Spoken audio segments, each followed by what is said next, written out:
BibleWorm, reading the Bible with BibleWorm.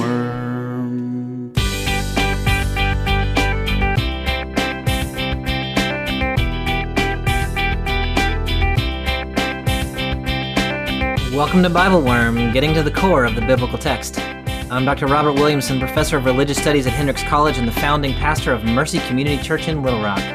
And I'm Dr. Amy Robertson, Director of Lifelong Learning at Congregation Or Hadash in Sandy Springs, Georgia. We're here every week to discuss the biblical text, both as biblical scholars and as people of faith, one Jewish and one Christian.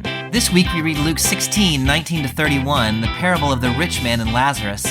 We discuss the lavish lifestyle of the rich man who uses his gated home as an excuse to avoid responsibility for the needy man outside his gate. And we talk about poor Lazarus, who suffers at the gate in life and yet would cross a great chasm to show the rich man compassion in death. And we wrestle with our own privilege, wondering what barriers we construct to separate ourselves from the very relationships that might transform us into better members of God's community. Thanks for joining us.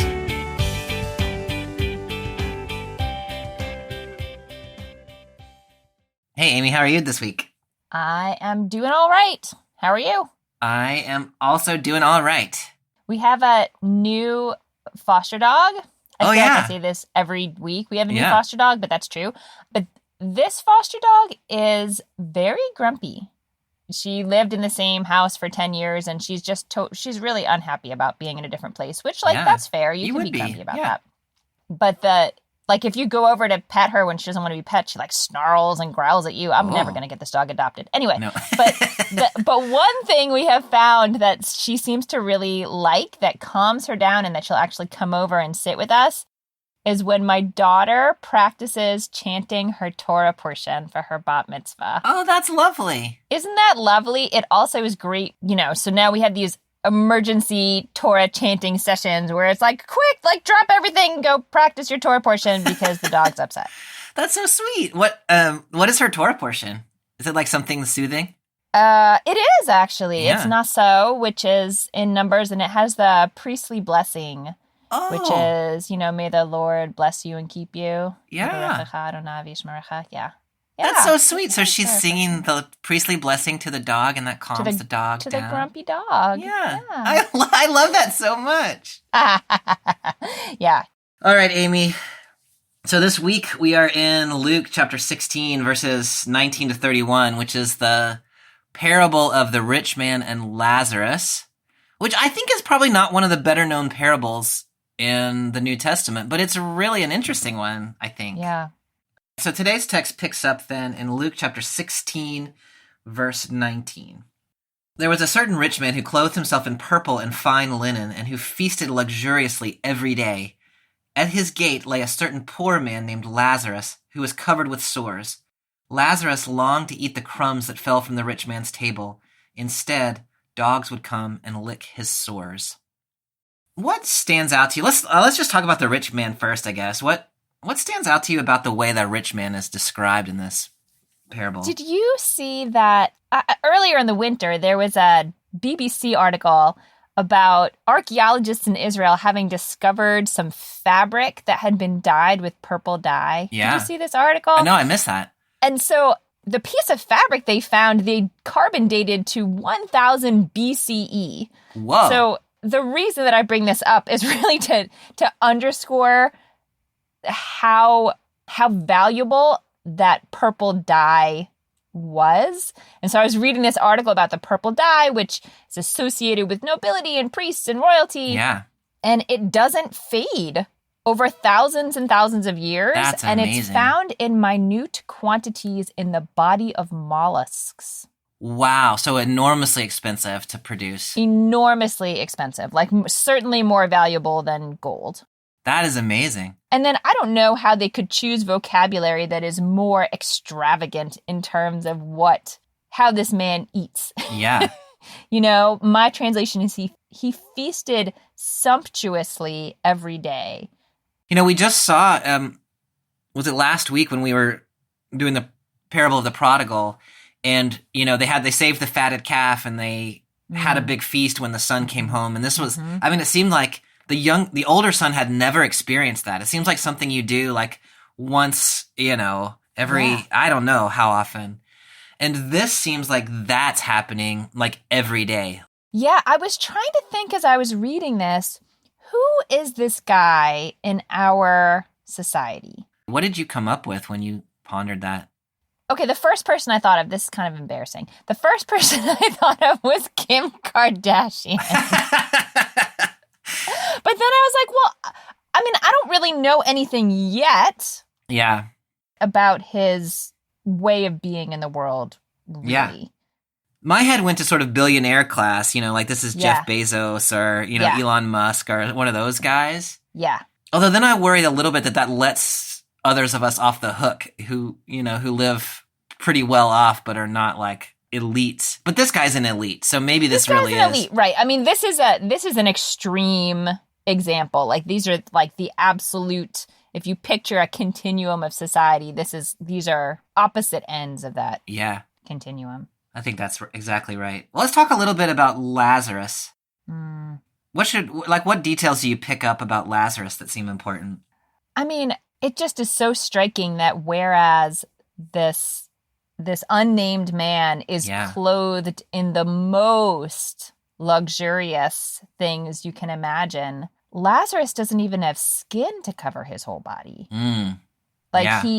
He has less than what we would say is the absolute minimum of what a human would have to cover their body. His skin itself has sores in it. That's really striking the way that you've said that. What is your reaction, like your emotional reaction to having someone described as being covered in sores? Like, is it empathy or a little disgust or both or? Yeah, that's a great question. I mean, honestly, my first reaction, and especially when you described it as he doesn't even have skin to cover his body, like I had this kind of visceral response of like, Yeah. And so I think my first response, just my like autonomic response, is kind of a disgust response, which then leads me to a compassionate response, right? Like, this poor guy, he's, just this think like what that would be like. And it calls to mind somebody like Job, who is, sitting in the ash heap covered in sores and scratching his body, and just like the physical discomfort. There would be a social discomfort there. Surely other people who saw him were having a disgust response too. There might be a purity issue there because this is a skin disease. And so there may be, ostracization based on that. Yeah, what would you add there? I mean, I think all of that is right, and in some ways, I feel a little bit of relief that you also said there's at least a wave of what I would describe as disgust. Yeah. Before I land in empathy, and it's been interesting for me to try to think about what is going on with that. Yeah. Like why that is my human response to it. And I mean, I don't know if some of it is just that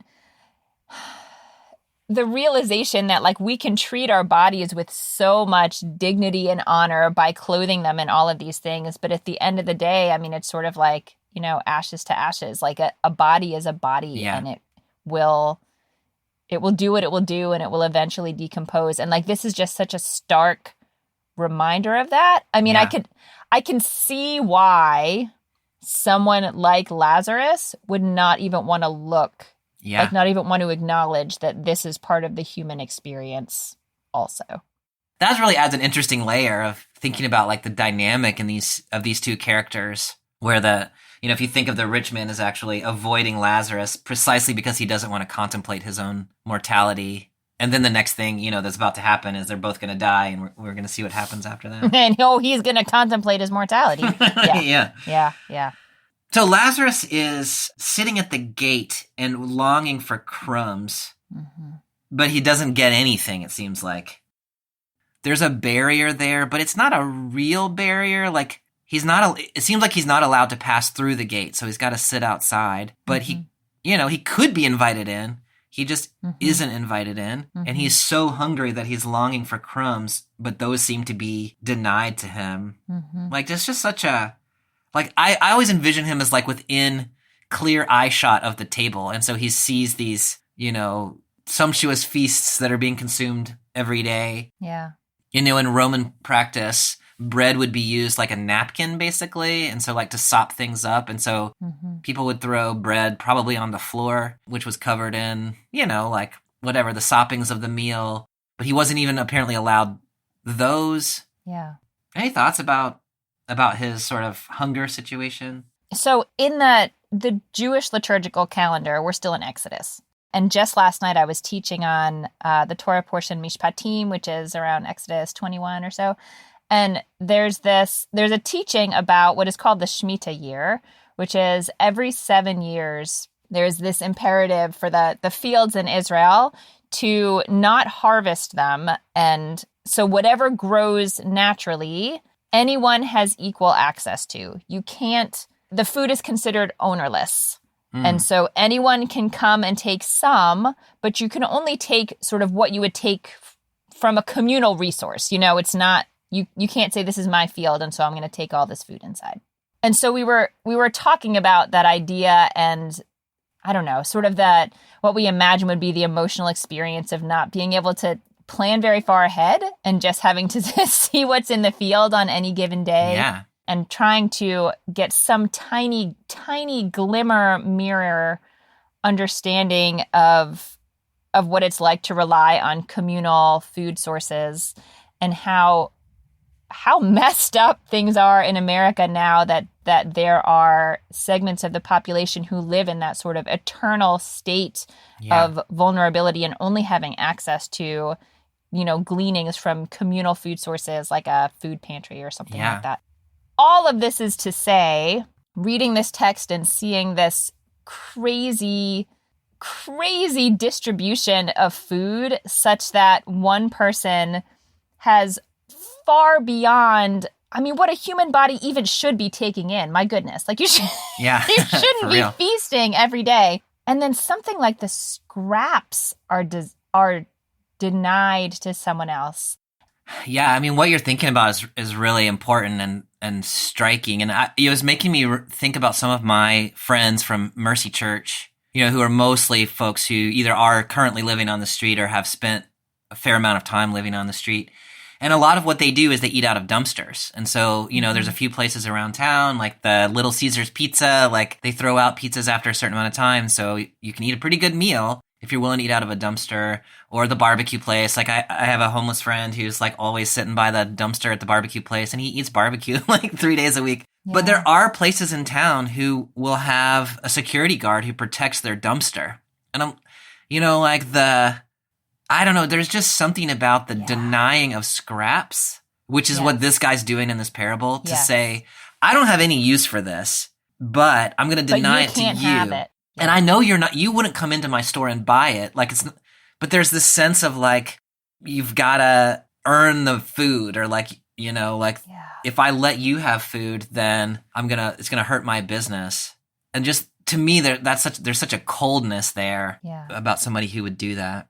And I wonder sometimes if like entering into some kind of proximity with folks who are really living at the opposite end of the continuum from you, if that just sort of brings into your really personal realm of awareness the fact that this exists and would make you feel an obligation you didn't feel before. And you don't want to feel that obligation because it is messy and then you have to make decisions like, okay, I've given you scraps. Am I really just going to give you the scraps? Like I have so much food. Can I not give you more? It brings you exactly into the questions you need to be in. Yeah. But I love that way of thinking about it. So it's not if I offer a scrap today that they might ask for 2 scraps tomorrow. It's not just that. It's also if I open the door to compassion, then maybe I myself am going to realize that there is a problem with the distribution of resources, and I'm going to feel like I ought to be doing more, even if that guy never asks anything from me again. Yeah. That's really striking. 2 other details in this little bit of text I want to ask you about. One is the presence of dogs licking the sores. Did you have thoughts about that detail? I initially was gonna ask you whether you see that again as like a a sign of compassion? Like, is that good that the dogs are licking the sores? Would that feel good? Or is that something that should, or is that not? I'm not sure.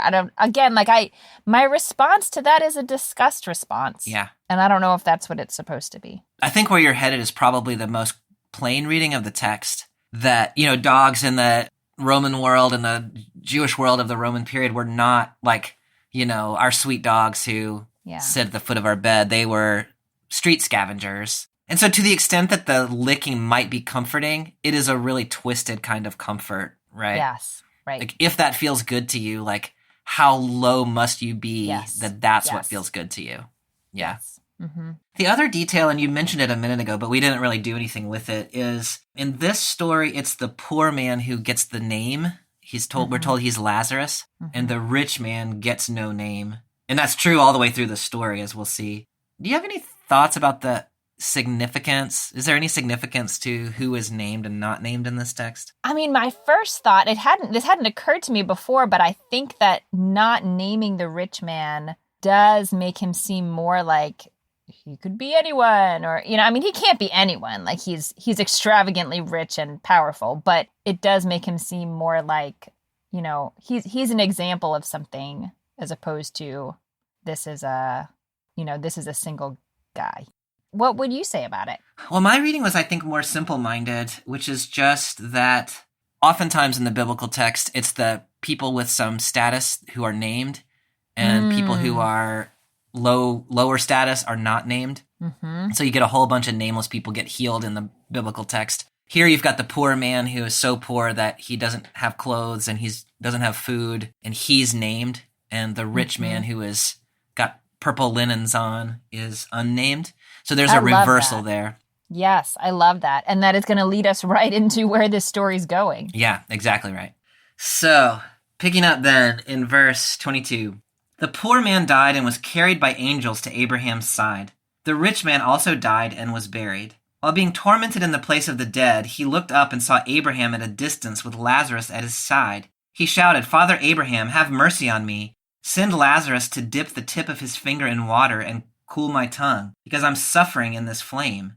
But Abraham said, "Child, remember that during your lifetime you received good things, whereas Lazarus received terrible things. Now Lazarus is being comforted, and you are in great pain. Moreover, a great crevasse has been fixed between us and you.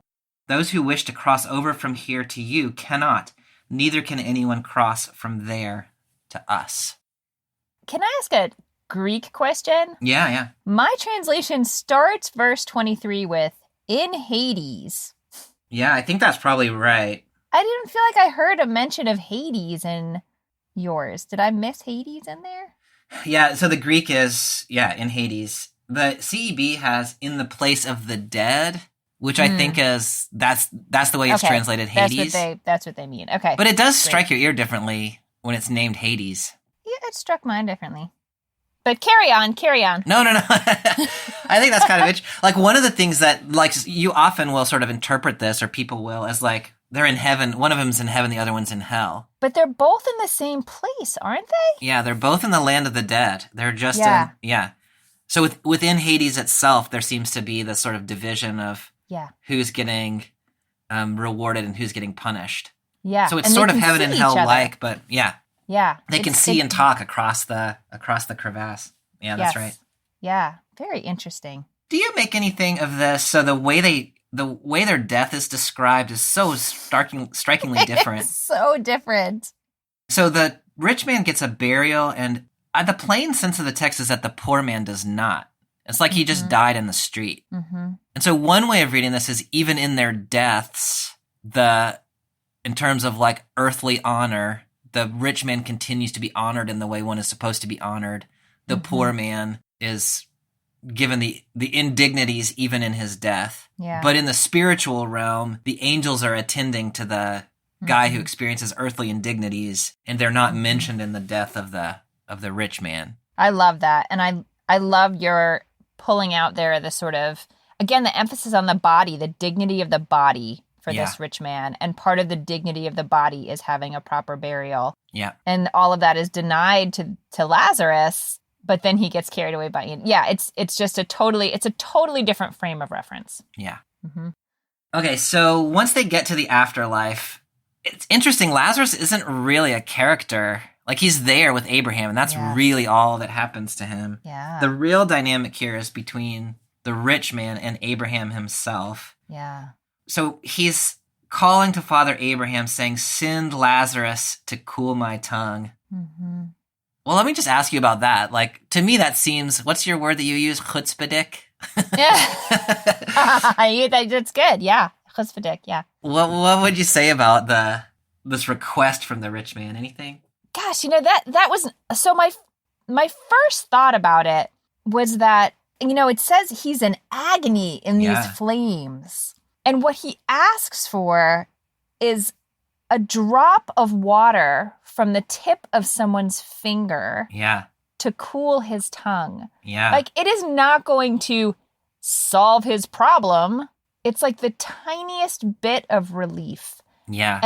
And it's the tiniest thing that you wouldn't even miss. You're not going to miss this drop of water. And it just feels so parallel to to Lazarus wanting the scraps from the plate. Like, it's just this tiniest thing that you won't miss. And no, it's not going to solve all my problems, but it matters. Like, it's a mercy that matters. Yeah. And in some ways, I think the fact that the rich man asks for it makes me it turns me back on myself in the way that I was thinking about the first part of the text, where I was saying sometimes it's difficult to encounter someone with great need because you're sort of afraid of opening the door. You're afraid that their need will be beyond what you can meet, or that you're going to somehow, I don't know, that things will spin out of control in some way. I don't know. But this feels like this moment where the rich man realizes that a tiny mercy would actually make a big difference. Yeah. But I skipped over your chutzpahdik thing, because it is pretty chutzpahdik. No, but you skipped over it in a really beautiful way. Like, I love everything that you just said there. But the fact that he asks for Lazarus in particular is that, that's the chutzpahdik. Why does he ask for Lazarus? Why doesn't he ask Father Abraham to come give him a drop of water? I mean, there's two things there.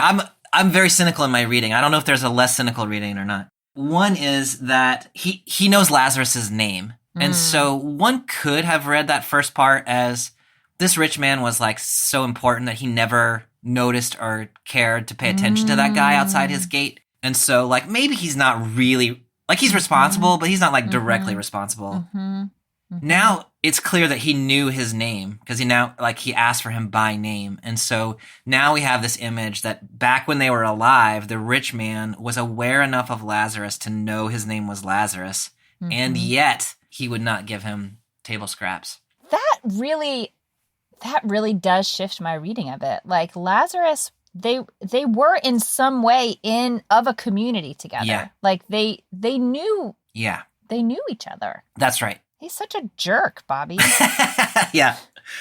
I also think that he asked for Lazarus because even though they are now in the situation that they are in, he still thinks of himself as being superior to Lazarus. Yes. And so he can order Lazarus around. Yes. Is that how you read that too? I didn't read it that way until you pointed out how chutzpahdik it was. And then, yes, that is how I read it. That he feels like Lazarus is his servant. Lazarus should serve him. Yeah. Ugh. Yeah. Privilege is hard to get rid of, isn't it? Even when you're burning in the fires of Hades, you still think that you're more important. Mm-hmm. Yeah. Now, Abraham's response is, in your life, you got good things and Lazarus got bad things. Now Lazarus is getting comforted and you are in great pain. So here we have this theme of the reversal that we've kind of talked about throughout Luke. Mm-hmm. Do you have thoughts about that? Like, it's a fairly simple diagnostic of the situation, right? Like, it's a flipping of the social ladder or something like that. You have thoughts about that? Like, okay, if you just read this sentence, it just sounds like a flipping of fortune, but we don't have this sentence in isolation. Like, we know what this rich man has done. And so I think it behooves us to look for a more complex system that is sort of in the background here. Yeah. And maybe that is, you got your good things and you use them all up, but more in the sense of, like, you were meant to share those. Yeah. And if you had shared those, then good things would be shared with you now. Someone in the BibleWorm Collaborative was saying it's just like if you're rich, you get punished after death, and if you're poor, you get rewarded. Mm-hmm. I actually think that's right in terms of Lazarus. Like, I think Lazarus, because he was poor, is now in the bosom of Abraham. Mm-hmm. And so there is this sense of those who did not receive good things in life do receive good things after death. But I think you're right about the rich man, that it's not simply that he was rich, it's that he was rich and did not distribute his wealth to the people around him. Right. So it complicates in some ways what I think of as sort of quote unquote being rich, because I think in my head being rich is having access to a lot of resources, and then maybe you're a philanthropist and maybe you're whatever. But in my head, you're still rich because you get to decide what to do with that money. So maybe this is taking it a step further and saying it's not the fact that you have access to resources that's the problem. It's that if you have access to resources, you must be a good steward of those resources. And if you're not, and you just keep them all for yourself, then that's the problem with richness. I love this detail. I'm curious what you do with it, that there is a great crevasse, like a big old, the Grand Canyon between the place of reward and the place of punishment in verse 26. Yeah. And then the description of it is, those who wish to cross over from here to you cannot, neither can anyone cross from there to us. Do you have thoughts about that image of the great crevasse in Hades? I have thoughts and questions. Yeah. My first question that actually came, I think, from the BibleWorm collaborative conversation is, who would want to cross that? Like, would Lazarus really want to be like, oh, sure, I'm going to go over to this side where they're like burning people? I love that detail because like it totally makes sense that people who are where the rich man is would want to cross over to where Lazarus is. Yeah. But that's not where Abraham starts. Abraham starts with people who are over here on my side might want to come to you. And so we've got to put a crevasse here to keep him from doing it.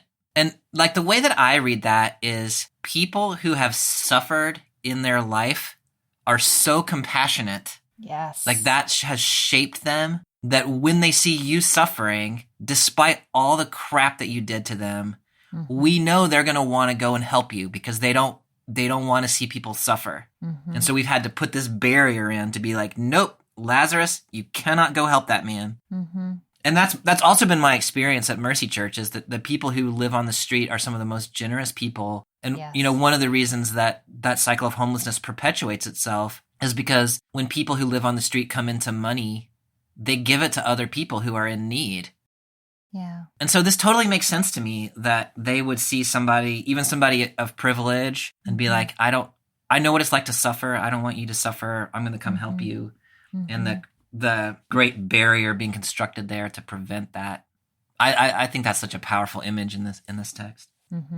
So picking up in verse 27, the rich man said, "Then I beg you, Father, send Lazarus to my father's house. I have 5 brothers. He needs to warn them so that they don't come to this place of agony." Abraham replied, "They have Moses and the prophets. They must listen to them." The rich man said, "No, Father Abraham, but if someone from the dead goes to them, they will change their hearts and lives." Abraham said, "If they don't listen to Moses and the prophets, then neither will they be persuaded if someone rises from the dead."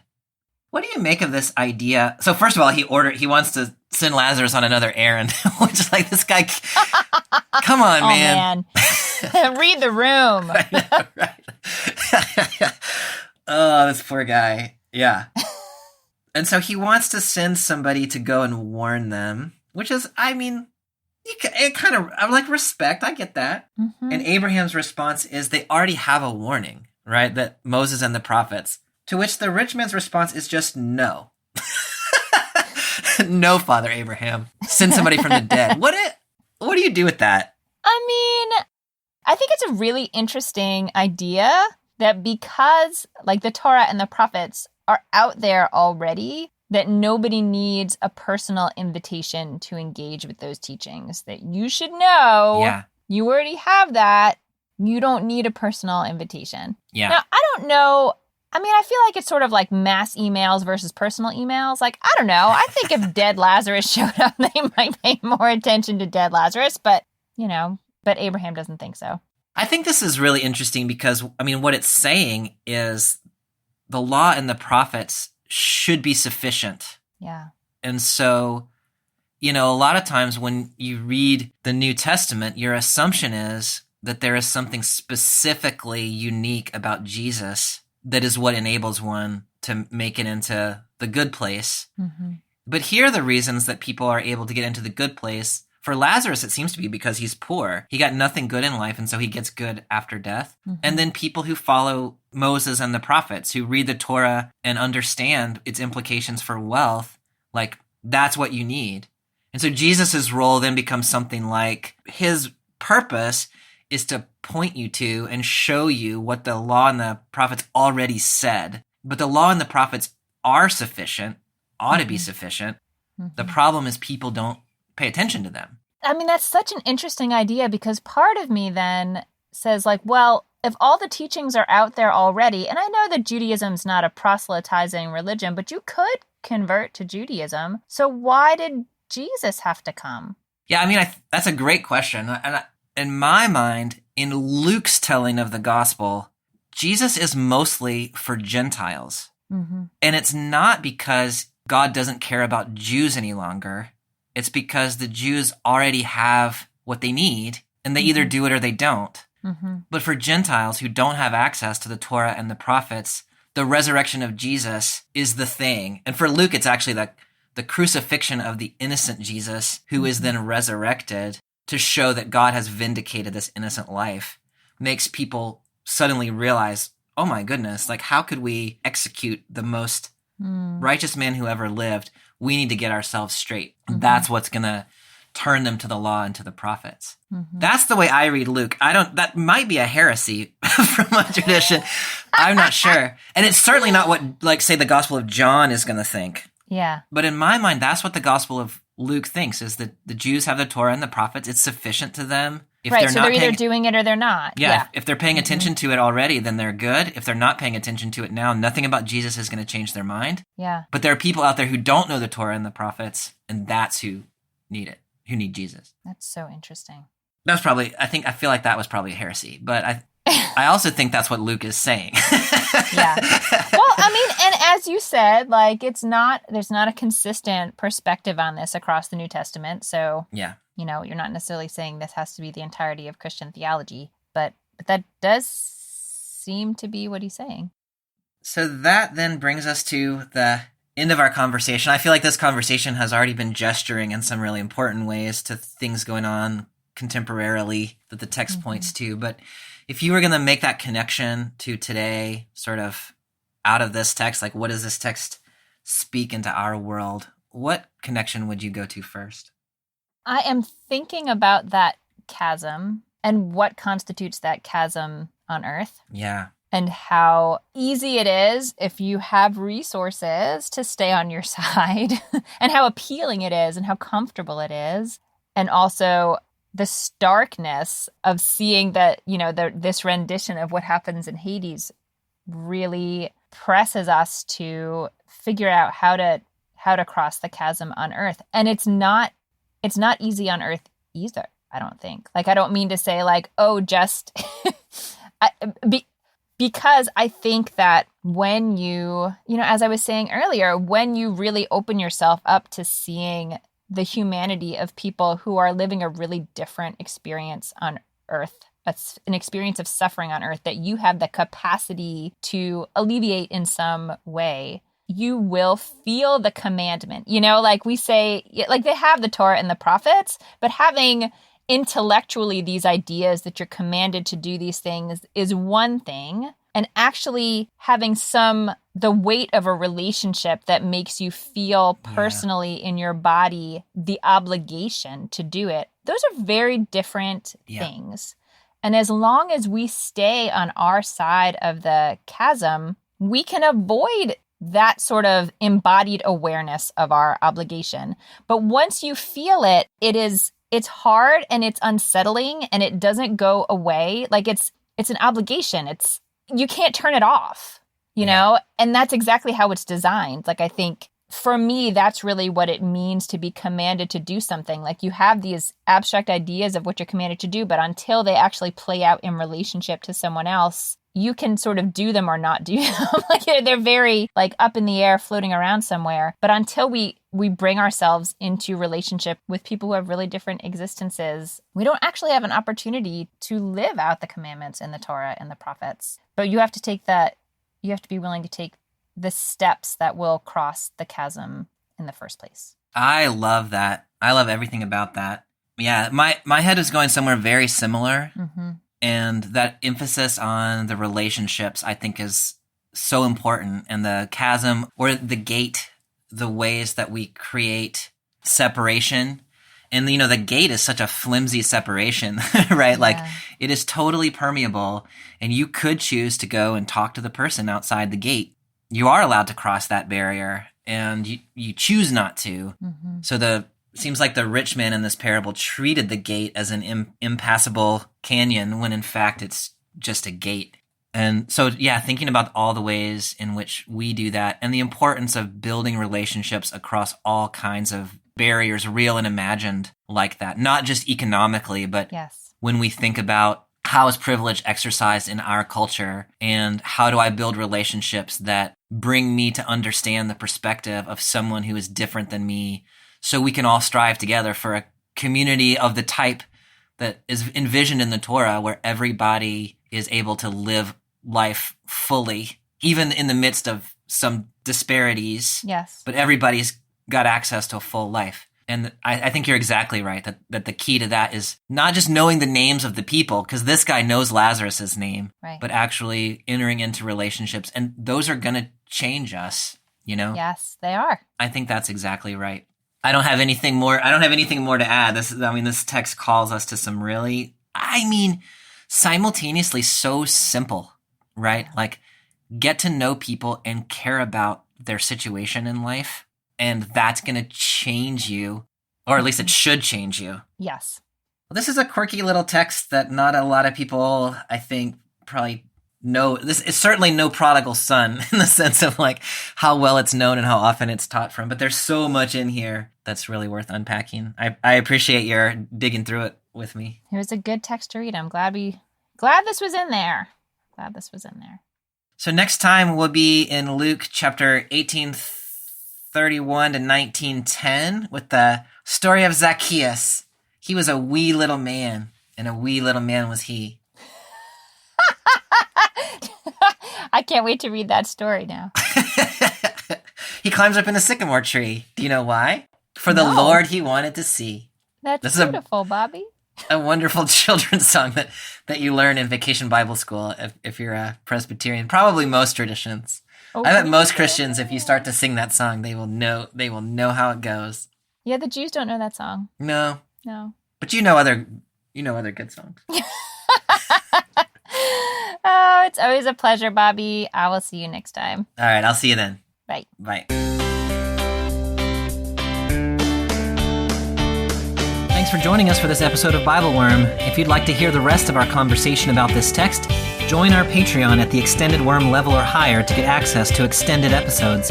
You'll also find other goodies like early access, video lectures, weekly liturgies, and more, starting at just $4 per month. Visit patreon.com/BibleWormPodcast for details. BibleWorm is produced by Bobby Williamson and edited by Joel and Laura Becker. Our theme song is sung by Colin Bagby. We are so grateful to all of our supporters for helping us keep the podcast going. A special thank you to our executive producer, Fox Valley Presbyterian Church in Geneva, Illinois. Join us next week when we'll be discussing the story of wee little Zacchaeus in Luke 18:31 to 19:10. Until then, keep on digging.